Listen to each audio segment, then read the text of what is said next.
Oh, fire it up 1 minute early for you boys today. I'm so on time. So on time. If you show up on time, you're late, right? As if I don't show up to half of my live streams like 4 minutes late. But we're here, right on time. What's up? Waiting everybody to trickle in. See what the chat says. Paul says, hey, brother, just so you know, someone has notified me saying they're you about giving me a bike but want my card info. Man, talk about a run-on sentence. Yeah, that's a scam, 100%. Hopefully I don't have to tell anybody this, but if you hear anybody saying that they're me, check the profile, guys. Look, I'm never gonna hit you up via DM being like, oh my God, you want a motorcycle? Just give me your credit card info and your social security number. Come on, guys. Come on. Let's use a little bit of internet safety, right? Come on. We got it. What's going on? C Sizzle says, where were you last week, Papa Yam? We don't do this every single week. We try to do it every week, but sometimes there's like scheduling conflicts with future videos that need to come out. So like, what is it? Basically, like this Thursday and Friday, it's like the last RS457 content. And so if we did a live stream, we couldn't cut the clips to then go and do the thing on the other thing. So hopefully you guys know what I'm talking about. But yeah, there's just like scheduling conflicts sometimes. But yeah. But we're here. This one's going to be a good one. We got some great questions for you guys this week. We'll just, why don't we go ahead and just jump into the pre-stream and just hang out, chat for a little bit. Usually like to get a couple like 5-10 minutes, something like that. We'll just talk about stuff. I think the big news, we can talk about it a little bit. We're going to cover this in depth because God knows we need to talk about it. You guys may have seen that a certain little company by the name of Yamaha released a certain teaser video for a certain sport bike that everyone and their dog has been asking about for the last 5, maybe 6, maybe 7 years. The Yamaha R9 has been teased, and I'm very, very excited that we finally got news of this motorcycle. You guys let me know in the comments what you think about the teaser video if you've seen it. Some people, and I thought this was hilarious, some people thought that because in the teaser video, they said 999 3 different times, they were like, it's another new R1. And I'm like, they just announced the new R1 with the winglets and the better brakes. It's not a 999cc superbike. Like, that's not what's happening. You can hear the triple cylinder sound at the end of the video too. So it's most certainly the Yamaha R9. Kubla Khan asks, when is the MT-09 giveaway? My friend, you are in the past. Saeed from California won that motorcycle. I believe it's getting delivered today, this afternoon. We posted it on the Discord and on Instagram, and it's on the website too. So, yeah.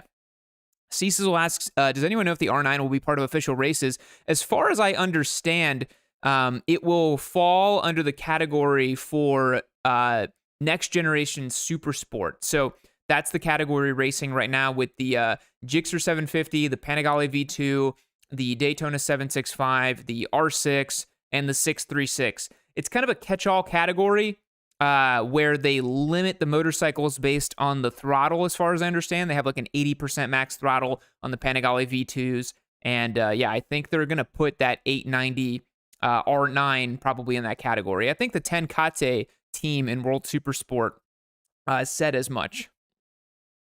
Drunk Toys, you haven't mentioned these Farpillin 801 yet, and that's not surprising. Have you seen the VIT 801 reveal? I have not. I've not seen anything about that yet. Honestly, this might sound weird, but like I'm not that excited about that bike. I think the Vitpillin 401 and Sparkpillin 401s are great.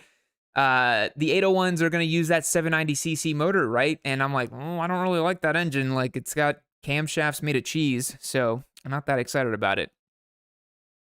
Yakub says, are the giveaways also for Europe? I'm from Belgium, just curious. Well, what's up from Belgium? That's cool. But no, they're not for Europe. They're only for the continental United States. There's lots of reasons around that. There's legal logistics. It's just like really difficult to try to do like a worldwide giveaway. So we don't do it, unfortunately. And if anyone can do it, God bless them, because we have looked into it. It is super complicated to try to do something like that worldwide. Super duper complicated. But yeah, Yamaha R9. Whoa, moved ahead here on the stream here. Yamaha R9 is a bike that I think I wonder if it'll actually translate to sales or if it's just street squids once again pining for something that may not exist yet. They're just like, I can't believe it. I can't wait till it's going to come out and blah, blah, blah. We'll see if it actually translates to sales, because I tell you what, the R7 was wildly popular because it was priced right. So if R9 comes in at $12,000 or whatever, I think they'll sell a lot of them, honestly. And I wonder how like committed it's going to be. I really, really, really hope that Yamaha, and they shouldn't because the R7's pretty committed. I really hope that the R9 is not some watered down like Daytona 660-esque sport bike. I really hope if they're going to put that R in the name, it's going to be fully committed, full race bike ergos, full like super sport styled machine. I really hope it's going to be like that, but we will see. Adventure Addict, what should I buy for my first street bike? I've rode dirt bikes since I was 10. I'm 23 now. That's too broad of a question, my friend. What should you buy as your first street bike if you read dirt bikes?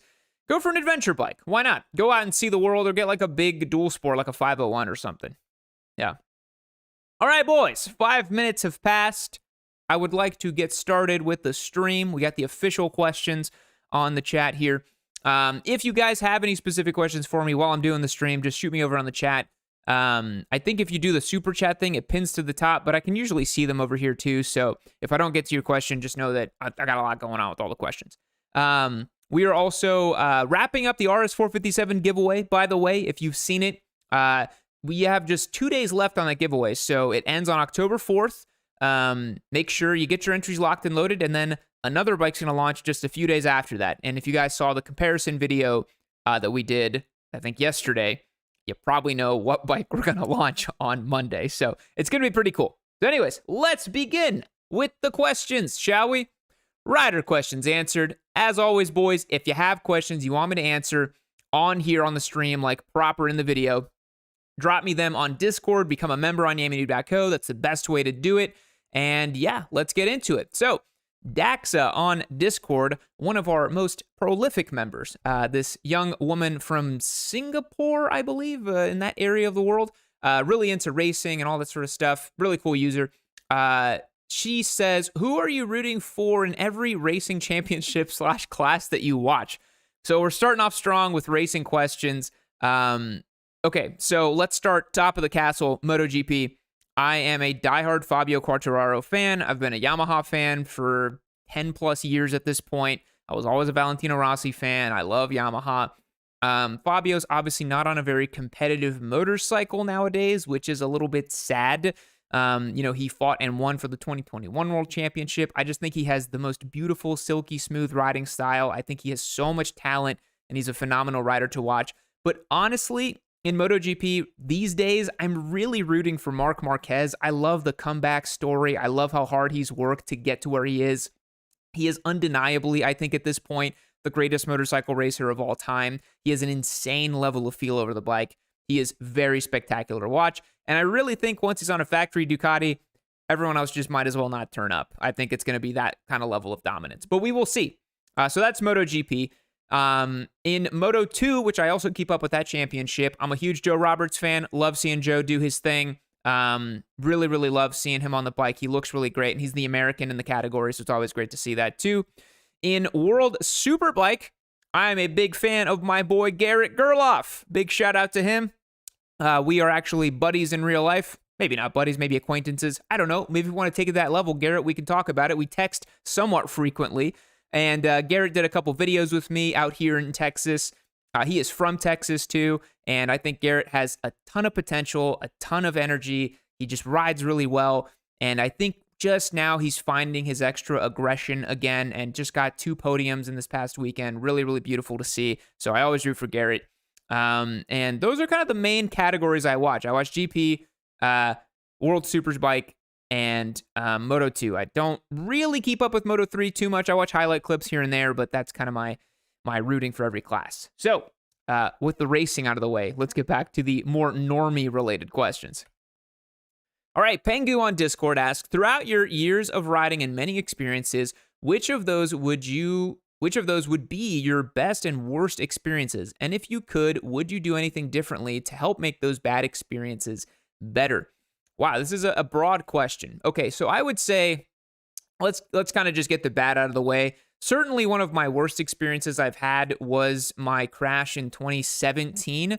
That was entirely my fault, and I collided with a car on the opposite side of the road. That was super gnarly, shouldn't have happened, totally my mistake. I learned from it, paid for it, and accepted the consequences like a man and moved on. But if I could go back, I would certainly avoid that accident. That did not need to happen that way. It was completely avoidable. And it's the type of mistakes that you make when you're young, stupid, and think that you're just the coolest thing to have ever existed ever. So that's certainly one of my worst experience on a motorcycle for sure. I would probably also categorize in a more like lighthearted way. Buying a scrambler and trying to learn how to ride off-road was a pretty hard experience. It was needlessly difficult. If I could go back, I would change that. I would like, instead of buying the desert sled, I would just buy like a WR250 and say like, buddy, you're going to have a way better time. Just get this motorcycle and love life. It's half the price. It's way better off-road, way lighter, and you're going to learn way more. That's what I would have done nowadays if I knew what I knew then. Or if I knew now oh my God, what am I trying to say? If I knew then what I know now. There we go. There we go, folks. And best experiences, man, I mean, there's just so many. Honestly, if we're just going to have some fun with this, one of my best experiences was owning a Turbo Hayabusa. How many people can honestly say that they owned and rode and didn't die on a Turbo Hayabusa? I had a 280 wheel horsepower turbocharged 1300cc motorcycle that I just had carte blanche to ride whenever I wanted. Certainly one of the best experiences of my life. Absolutely. So, moving on. Parrish75 on Discord has asked, for someone who lives in the Midwest, Nebraska more specifically, there aren't a lot of twisty roads. Is there an app or something that I can find some good roads or any other way to improve my skills so I don't stagnate? So this is a really tough one, and honestly, it was one of the reasons why I left the DFW area. I actually used to live in the Dallas-Fort Worth area. I'm moving back there in a couple of weeks just because of different circumstances. It's just be closer to family and that type of thing. But one of the reasons I left was because the riding was so bleak. There was just like no twisty roads. It was just all straight, no elevation changes. So I moved here to Austin, and there's hill country and some great routes. But it is very difficult if you're geographically constrained by the roads you're around to not have twisties and kind of challenging routes. I would say if you're able to kind of spread your wings a little bit from Nebraska. Nebraska maybe isn't too far from places in Idaho or Colorado or maybe something more west that has more mountainous areas, because basically what happens is like you find really good roads when you go and ride places that are have changes in elevation, right? You go and ride mountainous roads, you're going up a mountain or down a mountain. The easiest way to build those roads is to carve into and through the mountain, right? And so that's why the roads end up being twisty. Typically, the best way to find twisty roads is to find mountains and elevation changes. So that's what I would recommend. There's plenty of apps that help you find that. I would also say for a lot of people that live in places where there aren't a lot of twisty roads, they go do track days a lot, right? So in the DFW area, got a lot of track day guys because you don't have that many great roads to ride. So, yeah. Moving on. We'll answer the question that came here on chat. I just saw it. Nandish, $2. Thank you very much. Some beer money. Maybe back in 2010, not with this economy. But as a Diablo V4 can be considered a good naked bike, the Diablo to me isn't. I don't really know what that bike is. It's a muscle cruiser, a performance cruiser. It's that kind of thing, but it's got mid-mounted pegs. So I don't really think it's a naked bike per se. The Ducati Monster is definitely a naked bike, right? The old 1200 was a naked bike, but the Diablo was always a bit of a strange motorcycle. I'm not sure if it's a naked bike per se. All right. Catamac on Discord has asked, what is the best way to clean/maintain your riding gear? I'm concerned about repeated washer cycles ruining my expensive protective equipment. So there's two types of gear we can talk about. You have leather gear and textile gear. With leather gear, the best way to maintain that Typically, you have an inner layer that you can zip out and wash. It's kind of like a mesh kind of threaded material. And then the outside layer of if it's just leather, you just wipe it down with a leather cleaner or any type of cleaner, really. A leather cleaner and appropriate cleaner is going to be good. A textile jacket, usually you can pop out the armor in those and just run them through in the wash every, I don't know, 6 months or 3 months, whatever you want to do. I'll be honest, I barely wash my riding gear. I know that might sound crazy to you guys, but I just don't really feel the need to. I wash them maybe once every blue moon if we're being realistic. And one thing that I've had to do with my airbag system that can't be put in the wash cycle, you just got to literally wipe it down with a little soapy water or something. But I wouldn't be concerned about the repeated washer cycles. That's not going to ruin the gear, particularly if you put all the armor out and just wash it by itself. Just spinning it around a little bit, it's not going to do anything to it. It's certainly not going to damage or compromise the material. Helmets are really easy. You just pop out the cheek pads and stuff, wipe those down a little bit, freshen it up a little bit. But motorcycle gear is it's kind of like football equipment or soccer equipment. It's always used to be a little gross. It's like you can't ever get it perfectly clean. So I wouldn't worry too much about it. Shady Milkman on Discord asks, what are your thoughts on hub center steering? Why hasn't been adopted in racing, and do you think it will make it to consumer bikes? I don't really have too many thoughts on hub center steering. If anybody on the chat has that specific thought around hub-centered steering, maybe we can talk a little bit about it. But for racing, typically stuff doesn't get adopted because they have very specific rule sets, right? It's the reason you don't see electronically adjustable suspension in prototype racing or even in World Superbike.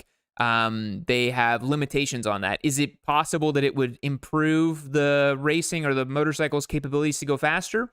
Maybe, sure, right? Possibly. But there's lots of rules in place to make stuff safer or to comply with regulations and to have more road relevancy, right?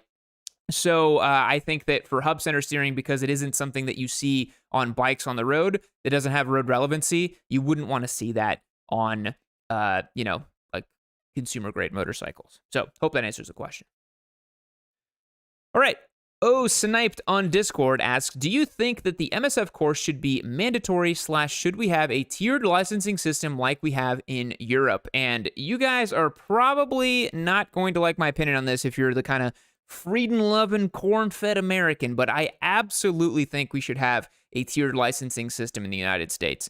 It has been proven to have better outcomes, and I come from I have an economics degree. I studied a lot of this stuff. And I'm really big on data. I'm really big on looking at outcomes of things, right? And when you look at the outcomes of riders who go through a tiered licensing system, you have fewer crashes, you have more sophisticated riders, you have riders that are going to do less silly stuff, right? I saw a video the other day, and it wasn't even a high-powered motorcycle. It was a guy on TikTok that decided to, or it was on Instagram, I think it got cross-posted from TikTok. He decided to race a Tesla at a stoplight, right? He's wearing shorts, like a long-sleeve t-shirt, a helmet with the crazy, little, fuzzy bunny ear thing. He goes to race the Tesla, and he accelerates first, second, third gear. He then tries to hold the throttle with his left hand open so that he can turn around and point to the Tesla for some reason.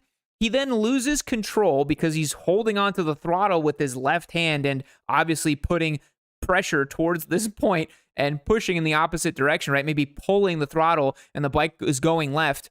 And he causes himself to crash into a bush going like 70 miles an hour. You then look at the content this guy has on his page, and it's like all these ridiculously idiotic riding techniques. He's like planking on the motorcycle while it's going. And I'm like, well, no wonder this guy crashed, right? And that's the sort of thing where I'm like, look, I don't think everybody should ride motorcycles. Honestly, I really don't. And a tiered licensing system would prevent people who have these insane ideas to then, go out and buy a super powerful motorcycle, right? So I want to see better outcomes for riders, and I want to see more safety. Absolutely. Because we have, I think, like a squid epidemic here in the United States. It's insane. And like, not to sound crass about it, but like, you just don't see that in Europe. I've ridden in Europe. I've ridden with European riders. They just don't really do that. There are squids in Europe, I have to admit, but they're like moped squids. They're like Supermoto 125 squids. The consequences are much lower. So I absolutely think that we should have a tiered licensing system. Okay, Noob James NX500 asks, after a phone mount and a throttle lock, what accessories would you put on a first adventure bike? Well, look at that, because your Papa Yam has an adventure bike now. Looking to daily my NX500 next year after the winter passes, keeping this thing for 2 or 3 more years. This is a great question. So I recently took delivery of a Touareg 660. That's my new bike. It's my new adventure bike. Having some fun with it. Videos coming out on that very shortly on the channel. Be on the lookout for that.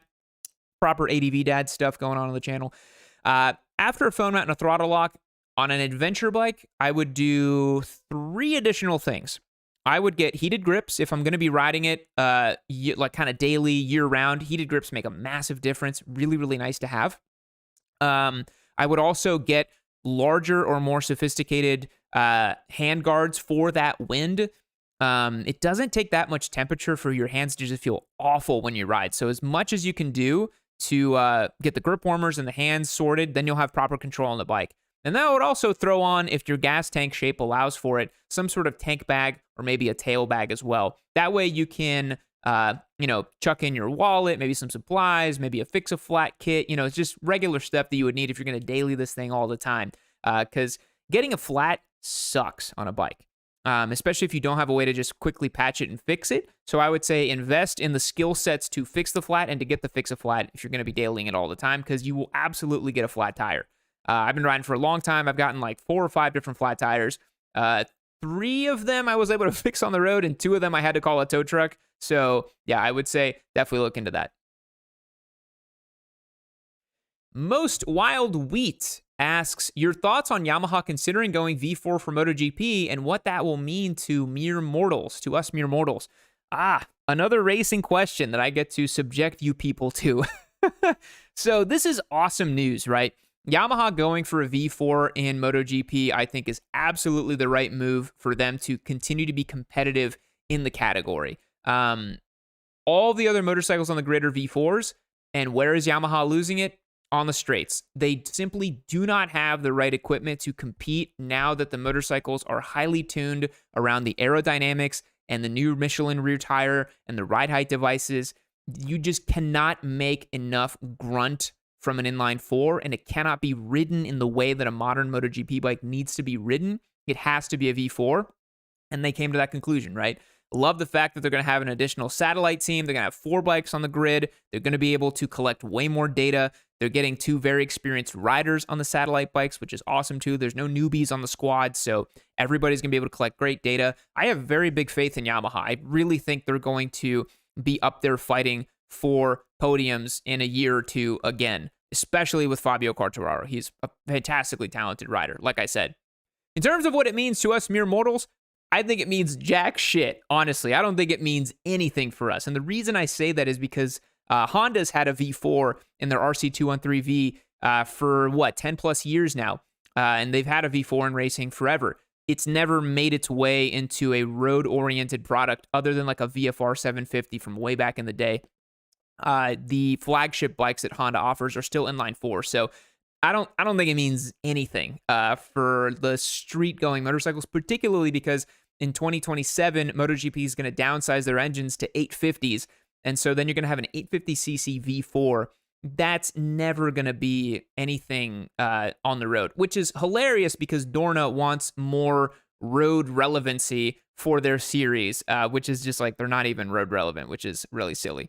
So yeah, that would be answer to that question. See if anybody here on chat said anything. Got quite a few things. Yeah, Danny says Yamaha will have to go V4. No choice if they want to compete. Yeah, 100%. I think everybody knows that. And yeah, like you can see, I mean, it's insane when Fabio gets a top 5 with that bike because I'm like, you have no business getting a top 5 with that thing. So yeah, it's pretty nuts. Ducky79 on Instagram asks, what should I focus on my first year of riding motorcycles? Great question. So your first year of riding, what I would recommend for anybody to do is to just be on the bike as much as possible. You just want to build familiarity with the thing.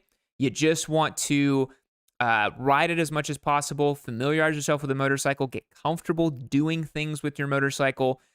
Just do everything with it. Go run errands with it. Go take it to work. Go take it on trips. Go ride it around. Like, really understand this machine.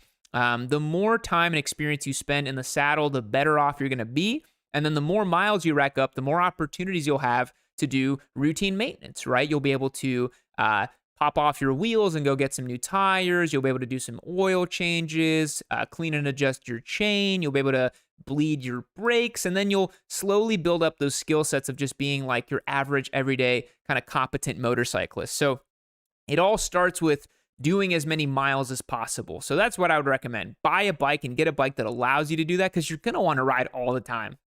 I see it a lot where like entry-level riders, man, they just like, they're chomping at the bit to ride 24/7, and that's great. Keep that enthusiasm and keep riding.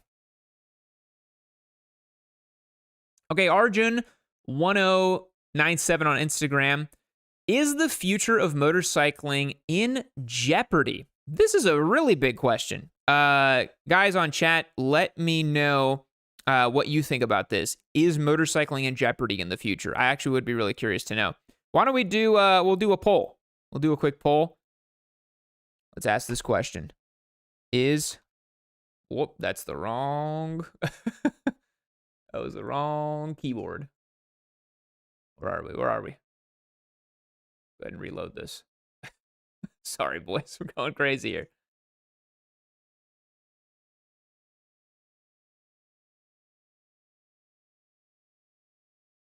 Okay.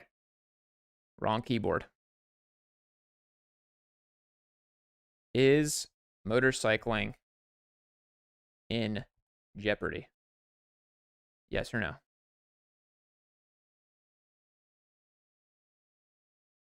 Okay. I'm curious to see what you guys think. Because I think it's a yes and no, honestly.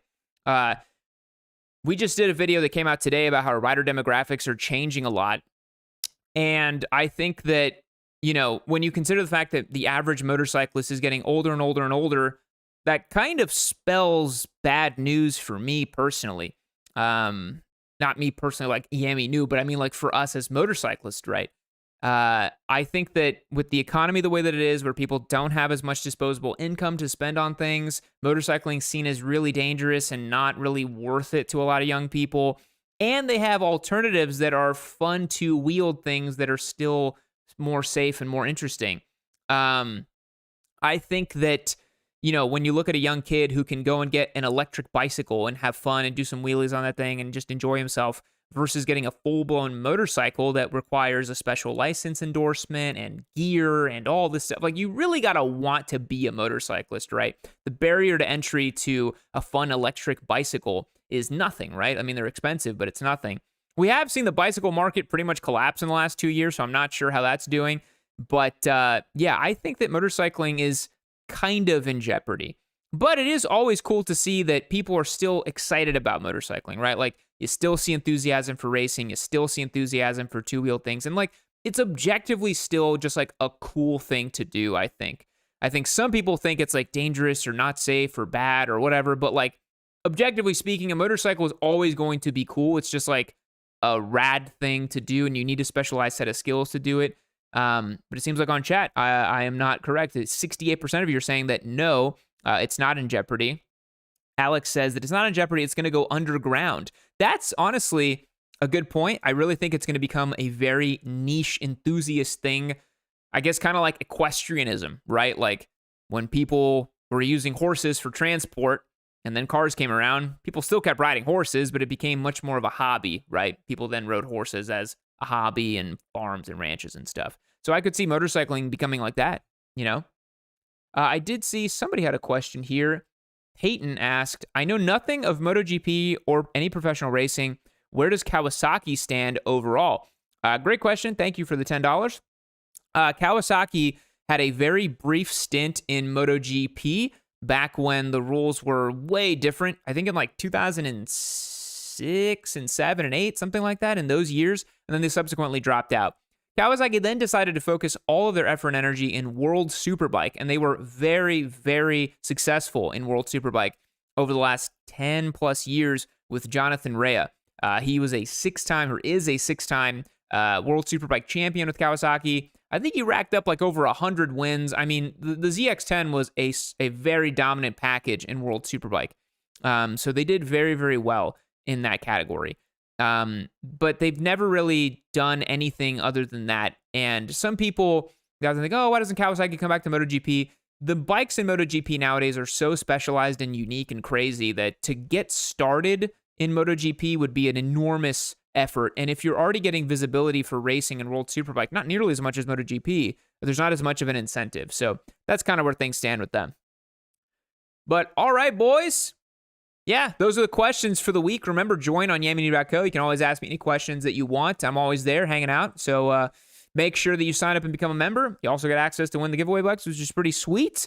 And so now, why don't we do the bike roast or boast? Now, this one's pretty sweet. Producer Logan is finally dialing in our Lord and Savior Valentino Rossi. He's still doing me dirty here he's got Rossi in his final Petronas Yamaha suit when Rossi went to a satellite team for his very last year in MotoGP in 2021, which was just sad.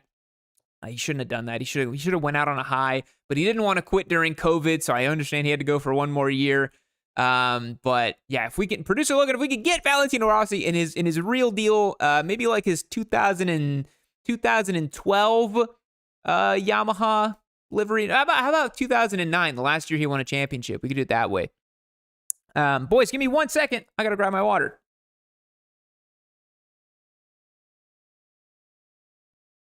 Okay, I'm back. You build up quite the thirst doing these things. Okay, let's roast or boost your bikes. All right, Rob Quest on Discord has a 2021 Kawasaki ZH2, a major upgrade from my CF Moto CLX 700 Sport. This man skipped like 9 steps on the ladder to climb to the top of the Squid Kingdom. God bless you, going from a CLX 700 to a freaking ZH2. And look at that sucker. Oh, man. It's got the pipe on it, too.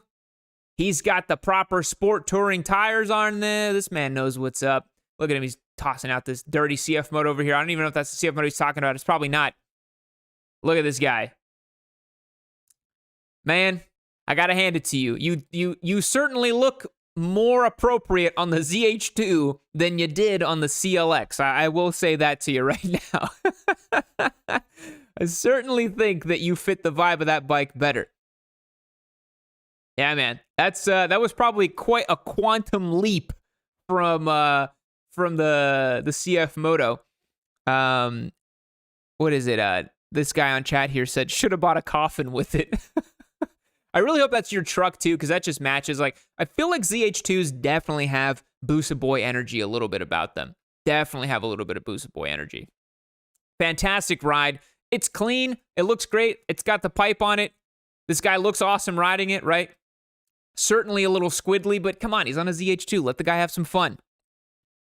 Yeah. Chris on chat said he makes the bike look small. He certainly does, right? Like, this guy definitely must be on the bigger side because the ZH2 does look pretty tiny. That's not a tiny bike. The ZH2's plump.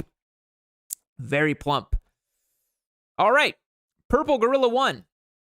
A 2000 Suzuki GS 500E. That's a 24-year-old motorcycle, folks. First bike. Got it because it's supposed to be easy to work on, and I don't know much about mechanics. Already cleaned the carbs, and it still runs, so there's that. Lives at 6,000 feet, but runs just rich enough to pop and crackle a little. I love it. I have a bit of a soft spot for these like early 2000s 500 class bikes. One of my buddies that I used to ride with many, many years ago had a Ninja 500 that was like a similar vibe to this. It was a fully fared bike, but wasn't quite like this. And also, I believe that Shaft on YouTube rides a 500cc early 2000s kind of just, kind of workhorse little machine like this. And honestly, this one is extremely clean for a 24-year-old GS 500. You see these in like horrible, horrible states of disrepair. This is a really good looking little motorcycle. I love the 3-spoke in the front. That's so classic. Single-sided disc over here. That's great for a bike that probably doesn't weigh that much, right? This thing probably weighs, what, like 350, 360, something like that. Twin analog clocks. Love that on a motorcycle. They did this for like every bike back in the day. Honda Hornet 919 had this too. Just like classic, you know? Beautiful scenery. Living at 6,000 feet, loving life. I mean, I can't. It looks factory fresh, right? Chat, like this is really nice. It's like a really nice bike. Yeah, I just want to look at it a little bit more. I think everything's stock on it. Look, the turn signals. I think there's a little bit of a tail tidy, maybe. The mirrors. It's in extremely clean condition. It's really cool. I love time capsules like this. It's really nice. Okay. Jonesy231 had a 2009 KLR 650 and then got a 2016 FZ07. Very nice upgrade. Quality bike. Wow, man, you guys have the cleanest bikes. This is ridiculous. I was expecting to see a clapped out 2016 because FZ07s live hard lives, folks. They live hard. This boy's out here tracking the bike. Man, my Discord boys are living the dream. Look at this. What is this god-awful, ugly-ass Suzuki SV650 headlight over here? It looks like Poindexter over here. Looks like a freaking goggle-wearing nerd. I don't know who you're hanging out with over here, but you gotta ditch this dude immediately.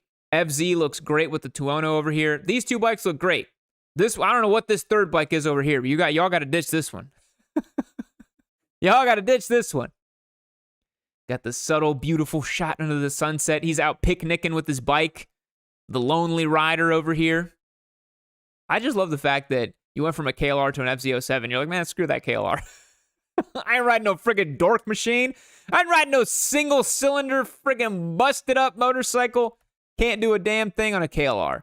FZ07? You can do a lot on FZ07. You can do a lot.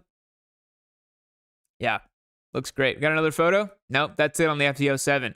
I always really enjoyed this colorway. I thought that this was one of the coolest colorways they had for the bike, and I wish they would re-release this, but Yamaha does they do like a funky colorway for like a year, and then they just delete it. Then you never see it again.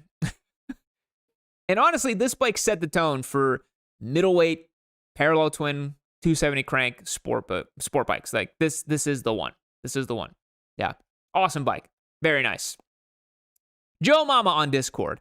My 2008 ZX6R and my 2017 FZ07. You boys, they got the FZs.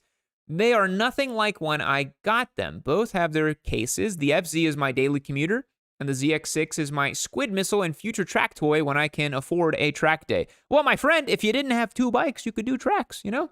All right, let's see these bikes. I did not expect that for the ZX6. That's kind of a cool colorway. What year is this? 2008. Yeah, that's a good vintage for the ZX6. I like the red, green, and whites in me is kind of giving me like an Italian colorway to it, a tricolore type of thing. The red wheels are pretty sweet. You got the giant Insta360 stick. I see you. You making that squid content on that thing. I know you are. I know you're making squid content on that thing. There's absolutely no way you're not. It's a very good looking 2008 though. That's a good looking bike. I love seeing older 600s that have had like the plastics kind of updated and fixed up a little bit because it looks really, really good. And then the FZ07 matches, baby. Look at that big stick. I know you're making squid content. I know you're popping wheelies. Don't even lie to me. You got green grips. Don't lie to me. If you're on stream, don't lie to me. Alex on chat says, watermelon. It does have a bit of a watermelon vibe to it, right? Yeah, this is the flying watermelon. You should call it that. You should put a decal on it that says the flying watermelon. Because, yeah, I'm getting like a juicy Jolly Rancher kind of vibe from it. Oh, look at this pipe. You know that's atrociously god-awful loud. You frickin' squid. I know it too. I know just from the frickin' selfie stick over here. Like, come on. I know what you're doing. Now I know what you're doing. You know, this headlight looks pretty sweet. Look at that. This is to probably update the look of the FZ07 to look more like the new generation because it kind of does. So that's pretty cool. All right. I dig it. It's pretty good. Shirtless Scottish guy on Discord. Hello from across the pond in sunny Scotland. here we have my first leader bike, a 2004 CBR 1000 RR Fireblade. Absolutely perfect vintage. Absolutely perfect vintage for this one. It had lots of love from previous owners, carbon all over the shop, carbon Yoshimura slip-on under the tail, plus many other add-ons. Came with no mirrors, but today it's ridiculous. I really want to ride in Scotland and the west side of that island. What is it, like Wales and up north in the west and stuff? Like, just got to pick a good time of year to do it. But, man, this bike still looks awesome today, man. 2004 CBR 1000 still looks freaking sweet. Look at that. It looks great. These bikes have aged like a fine wine, man. I really think that we're just going to look back at this like mid-2000s period of like leader bikes and 600s as like this was the golden era of motorcycling. We're never going to get here again, and all this parallel twin crap can go F itself. Come on, let's be real, folks. Come on, let's call a spade a spade. These bikes are superior in every way. Look at it in the car park, looking sinister at night, all the stickers on it, looking great. Love it. Love it. Keep the dream alive. I see a tank bag in the back here. You know, this gentleman's doing enormous trips on this. For some reason, Euro squids love taking leader bikes to like 2,000-mile trips. I'm like, God bless you. I would not do that. Jay says Wales is not part of Scotland. Look, I understand. I was basically just saying, like, I just want to ride most of the UK. Okay, I didn't say Wales was part of Scotland. I know that there's like different places there. You know, you got your London. You got everything else. Scotland's at the top, and you got some green stuff and some tea in the middle, right? And some sheep. I think that's what your country's like. I have no idea. It's smaller than Texas, so who cares? Fancy on Discord says, hiya, I'm a second-year rider. Here's my second bike that I adore and has made me a complete sport tourer groupie. A 2022 GSX S1000 GT. I chained the master cylinder to a radial as it should have been. We have a person of taste here. Changing that master cylinder. New headers and a Lex Tech exhaust kit from across the pond. Ermax windscreen for more minimalist styling with better protection. I've never heard of any of these brands. I'm going to be completely honest. Everything else just personal touches to appease my orange aesthetic obsession. Okay, so let's take a look. Oh, it's a good-looking bike. I test rode one of these not too long ago. And I was really impressed with it, honestly. You know, the thing about the Suzukis is that, like, they're old. They're kind of like known technology. They like barely try, but when they do, they make a really good bike, you know? Like, this has the K5 Gixxer Thau engine in it. It has basically a super bike frame. I mean, look how beefy that is. It's more for sport touring. The subframe looks great. It's just a great bike to plunk down a bunch of miles. So, yeah. I mean, look at this. I like the case covers on it, the protection, the exhaust. It's a lot of bike, that's for sure. And the orange and all that makes it look kind of, you know, Transformers-esque. Yeah, this thing has a lot going on. You know, I always thought that the GSX S1000 GT was just like a substantial bike that's got a lot going on, but you know, it really does work really well for long distance, proper sport bike touring things. And yeah, I think it really fits the mold. Yeah, it's a good bike. Looks clean. I personally, the orange is not to my taste, but it's your bike. Do whatever you want. I like that the wheels at least match the orange. That's pretty cool. So yeah, GSX S1000 GT. Not too bad. Joshua CL. Hey, yo, I've been riding for 3 months, and this is my first bike. It's a 2005 Ducati ST3, and I've put over 1,000 miles on it. Not the best bike to start on, but it was the most affordable one I could find on Facebook.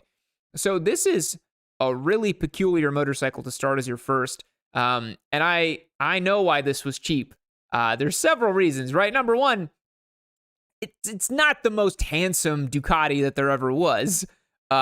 It is a very, very peculiar motorcycle. This is from a time when Ducati was making other than this was when they were making the 999 in the early 2000s when it replaced the 916 or the 998 or whatever the hell that was. The one with the Cyclops headlights.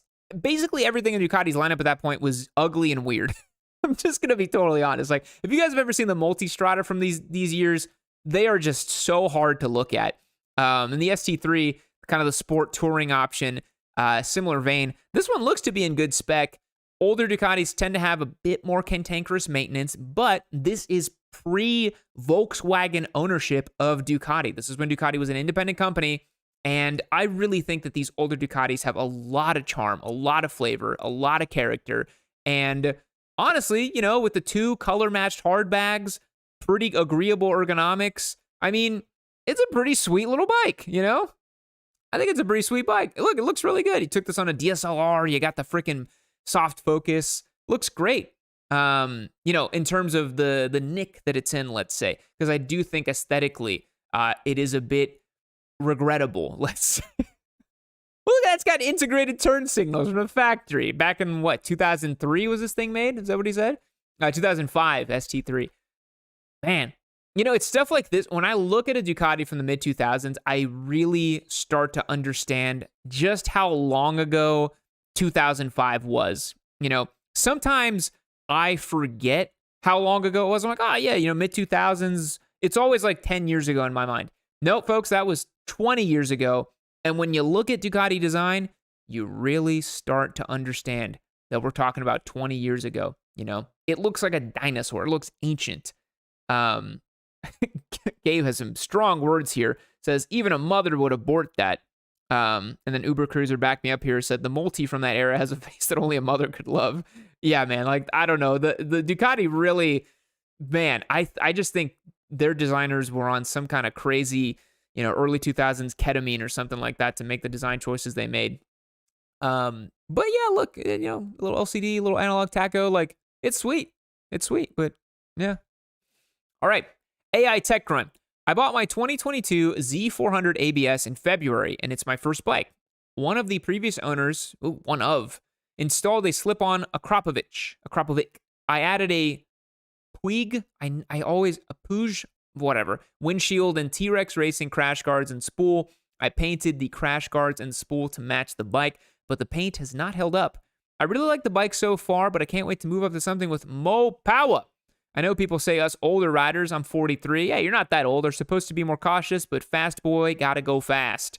I love the fact that you're 43 and you were still like, no, I'm gonna get a little bike and take my time and just enjoy it. Like, that's so awesome. I think sometimes older guys, they just want to like speed run motorcycling and they're like, I'm gonna go get a GS. And it's like, please don't go get a GS. You have no business buying a GS.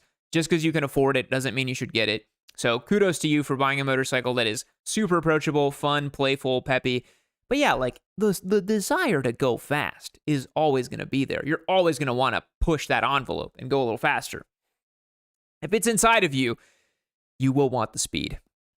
Z400, I really feel like people sleep on these a little bit just because the Ninja 400 is the one to get, but they're functionally the same. The Z400 is just naked and it works really well. Incognito says 43, you're still a young pup. Yeah, 43 is really not old at all. Not even a little bit. I would say you're peaking. You're a fine wine, my friend. And I say that as someone who's 31. I've got a long way to go to 43. You got a lot of good times ahead of you, and so do I. Love obfuscating the license plate with the finger. Really good look there. Yeah. All right, Mr. Jeep 89. Second bike. 2014 Honda CB 1100. No other information, nothing about him. He doesn't want to know anything, and that's it.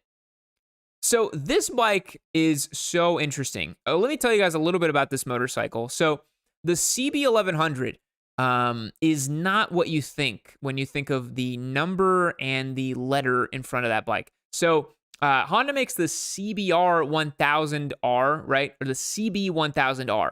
This does not have an R in the last name, right? It's just the CB 1100. What this thing was basically supposed to be back when they made it was like a UJM revival motorcycle. So you guys will see that it has an enormous air-cooled inline four. There's no radiator here. This is oil-cooled. It's got the retro style, the cradle frame, right? We have a cradle frame, inline four, air-cooled.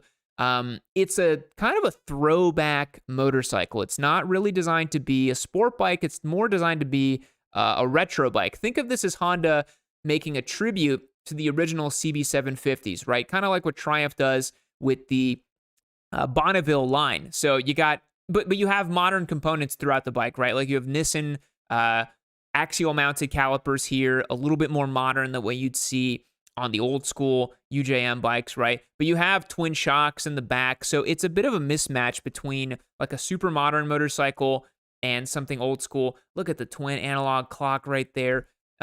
These are really cool bikes. They sound really cool. They go pretty well, but they're much more of like a big cruiser, basically. This thing really is just like a big cruiser. It's not really a sport bike, and it's not supposed to be. But these are super cool. People don't really think about these much, but these are really, really cool bikes. So Big Rob on Discord, a 2023 Trump Trident 660. Hey, we're going to assume you said Triumph there, and you're not saying anything about your political beliefs. It's my first bike. I'm 22, 6'5", and 240. Big boy, linebacker, and I feel great. I got it used for 2K miles, mint for $6,900. I have made a few upgrades to it. Main ones, the sport bar end mirrors, Ermax nose fairings. This brand, Ermax, came up again. I've never heard of them before. Brogue LED turn signals. I will be riding this bike for a while. He just shouted me out at the beginning of the stream for being a new member. Well, very cool. Thank you, Big Rob. I didn't know I did that, but I appreciate you having you here. This is my favorite colorway for the Triumph 660, by the way. I thought that this one they did with the oversized Triumph logo and the red, certainly my favorite. And I like the Triumph Trident a lot. I really think they knocked it out of the park, and I think that the sales figures reflect that because I genuinely think that for the price, it is superior to an MT-07. Ooh, the cowl's kind of cool. Look at this. That looks nice. Kind of made it into a retro classic kind of vibe. It looks pretty cool. Yeah. Looking good on the bike too. You got the carbon fiber styled helmet too. Like, all right, I see you. You know, you're leaning into it. You're kind of making the whole thing kind of line up a little bit. I like when people do the matchy and kind of go for the whole vibe, you know? If you're on a motorcycle, you got to try to look cool, right? Like, you got to try to look a little cool. You don't want to look like a dweeb, right? Like, yeah, looking all right, man. I like it. All right, boys. That's going to wrap up the Bike Roaster Boast. Thank you so much for all the motorcycles submitted. If you want me to check out your motorcycle in the future, join up on the Discord. Toss me over your motorcycle on the live stream submissions. And you'll be able to hang out with us. But now, it's time for motorcycle trivia. So this one's fun because I get to ask you guys a little bit, and we get to try to learn together. I've asked producer Logan to crank up the difficulty a little bit. Let's see what's going to happen here. First question, what was the first model year for the Suzuki GSX R750? That is a good-looking Gixxer 750 right there. I believe the GSX R750's first year was in 1985. That's going to be my guess. You guys let me know in the chat what you think. I'm pretty sure it was 1985. I'm not so sure now, but I'm starting to doubt myself a little bit. Let's think. Okay, I know it was in the 80s. I know that it kind of revolutionized the sport bike industry. It's really like the first fully fared sport bike that ever existed with like a twin spar aluminum frame and the whole thing. Yeah, people say 85, 87. Boy, I really think it's 85. All right, let's see. 85. Yes, baby. Come on. 85. It was introduced at the Cologne Motorcycle Show in October 84.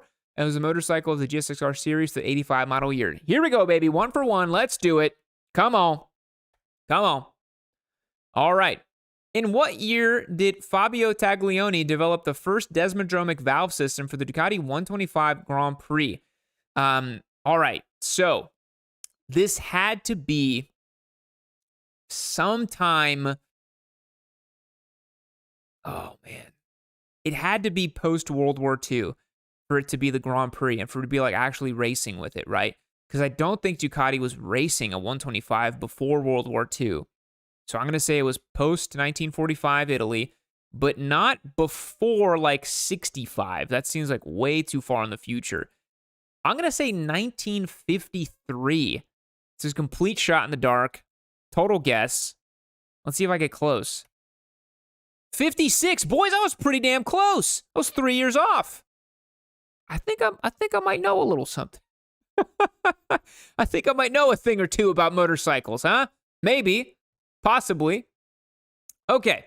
In what countries can you buy the Kawasaki ZX25R? Bonus question, at what RPM does it make peak 44 horsepower? So, love this bike. This is the bike that the ZX4RR is based on. It's a bored-out version of this thing, basically.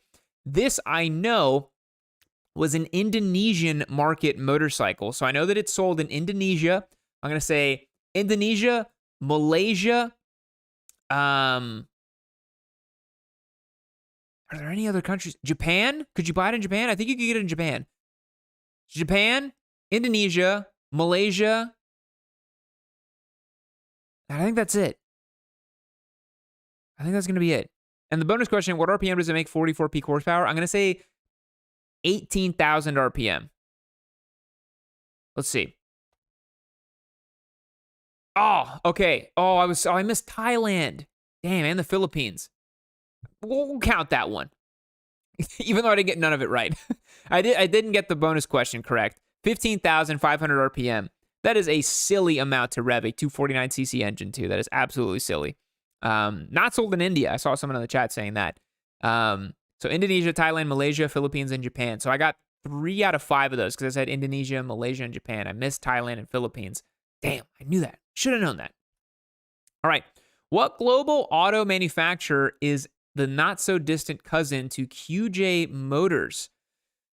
Oh, you're testing my global knowledge here a little bit. What is this atrocious motorcycle with this horrible radiator? Global auto manufacturer is the not-so-distant cousin to QJ Motors. I believe it's going to be some Chinese company, right? Or it's an Indian company. It's one or the other. I think that my knowledge for Chinese car companies is quite limited. I know that one starts with, I'm going to say BYD. BYD, the Chinese auto manufacturer. Oh, I was so close. Chinese conglomerate Geely Holding Group owns Volvo as well as Qianjiang Motorcycles. So I was never going to get that. But I had no idea a Chinese conglomerate owned Volvo. This is what I tell you guys. Like, you have no idea what's going on with global trade nowadays. Like, who the hell owns what? Who's doing what? Nobody knows. Nobody knows anymore. Okay, what is the Honda CBR 1100XX Super Blackbird named after? Man, first of all, Super Blackbird, such a cool bike. This was like the original Busa. Love the branding. I love the double X. It's so cool. Boys, I really don't know what the Super Blackbird is named after. I suppose it's named after a bird of some sort. Ooh, Blade says plane. Yeah, actually, that's I think it's the SR-71, the fighter jet, the stealth bomber, right? Whatever. Again, knowledge of planes a little limited. I'm gonna see the SR-71. Hey, all right, I got it. It's named after the SR-71. Easily one of the coolest planes ever. I know it's like a super basic choice, but if you've ever seen one in person, they're stunning. This is one of the coolest pieces of engineering that has ever been engineered. Yeah, people got it. SR-71. Yeah. What was the first production motorcycle to use a 6-cylinder engine? It's a great meme. First production bike to use a 6-cylinder. Let's think here. It was not the Goldwing because that was in like the 80s. It might have been an MV Agusta for a straight 6. No, it could have been. No, it was the Honda, the CBR 1100. It's the, oh my God, why can't I think of it? The CBX, the Honda CBX. I think that was the first production motorcycle. Yeah. Chat's saying CBX. Yep, it's CBX. Yeah. No, you're all wrong. Oh my God. The 1972 Benelli 750 Say was the first production motorcycle with a 6-cylinder engine. The engine was based on the 4-cylinder Honda, but with 2 extra cylinders. God damn it. I remember this motorcycle. We did a video on it. Oh, that was forever ago, though. This is basically just like a Benelli CBX. Let's be real. Come on. Because the CBX came out in like 74 or something like that. Frickin' 70s bike knowledge. How the hell am I supposed to remember that? Anyways, that was trivia. Now, boys, we wrap up the evening as we always do. No Breaks here says that the CBX is my Halo bike. Also, someone on chat, sorry I missed you here. Monster asked me, thank you for the $5. Hello, this is my first time on your stream. I own a 2023 ZX4RR. What full exhaust system should I get for it? Well, thank you very much for joining the stream for the first time. We did... Oh, my goodness. I'm trying to remember the name of the exhaust that we put on our ZX4RR that we had. Go back in my catalog. Just look up my ZX4RR videos. We did a full exhaust install on the ZX4. I just can't remember what model that was, but that was a really nice pipe. So definitely go and check that out. Sorry I don't have a more specific answer. My memory is escaping me a little bit. All right, boys, mystery box. We have to do it's a relatively small package this time, but we all know that good things come in small packages.